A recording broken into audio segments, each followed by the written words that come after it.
The Blue Scarab by Jenny Dooley. An Express Publications graded reader at level 3. Copyright 1997. All rights reserved. Chapter 1. Cairo. Monica noticed the gift shop because of the beautiful colors round its door and window. She walked through its entrance, which had a sign above it. On the sign, the word Cairo was written in bright yellow, orange, and green colors, with small black figures dancing beside it. Inside, it was just as colorful. Large animals made of paper, painted in very bright colors, hung from the ceiling. The floor had a yellow-brown sand color to it, and the shelves held vases, plates, boxes, musical instruments, and jewelry Monica had never seen before. No one seemed to be in the shop. Not a salesperson or a customer. Light Arab music came from a stereo Monica could not see, but she moved with its sound as she looked at all the wonderful objects in the shop. She saw a blue stone on a gold necklace which looked interesting. Drawn in the center of the stone, there was something which looked like a large round beetle, with thin legs and thick antennae coming from its head. It's an Egyptian scarab. The woman's voice surprised, then frightened Monica. She almost dropped the necklace. I'm sorry. I didn't know anyone was here. It's okay, my dear. I knew you would be here. Come, come. The woman took Monica's arm and led her behind the sales counter to a small area where there was a round table and 2 chairs. It was dark because cloth the color of sand with dark patterns hung from the walls and ceilings.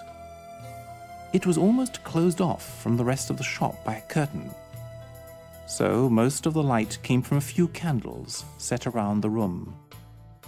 It was like a small cave from somewhere far away. Sit. I've made us some tea. Black tea. The tea of judgment. Judgment? Yes. The tea leaves tell us about a person's entire life. Some of us have done things we wish we hadn't. Some of us haven't done things we wish we had. Some of us are messengers. Some of us are waiting for the message.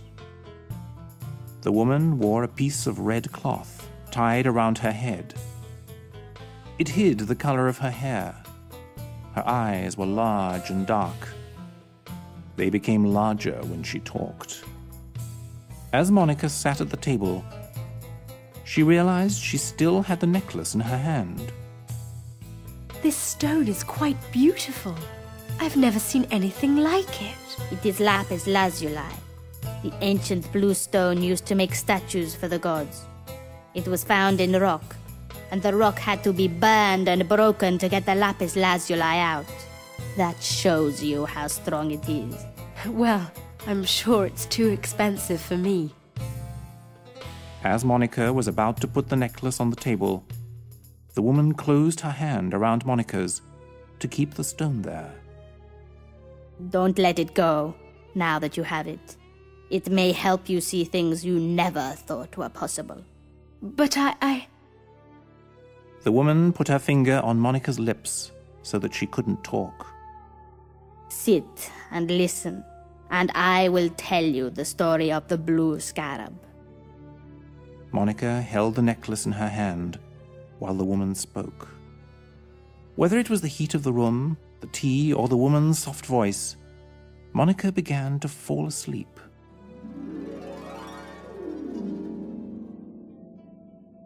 The scarab is the sacred beetle of the sun god, the most important of all the gods, as it makes people see things in a different way.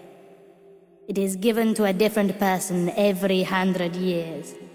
The person is chosen by the sun god to act as a messenger for the dead. They see and understand things on earth that help the gods decide whether the dead have lived good or bad lives. Those who wear it are sometimes frightened because they are able to see the dead living again. But they must keep the scarab, as the judgment of so many depends on them. Monica heard the woman's words as she slept. She saw herself living thousands of years ago, wearing the scarab. People were touching her hand as she passed them. She was smiling, and she felt very peaceful. When she opened her eyes, she looked at the woman talking to her. It looks good on you. Monica touched the necklace with her fingers. It was now round her neck.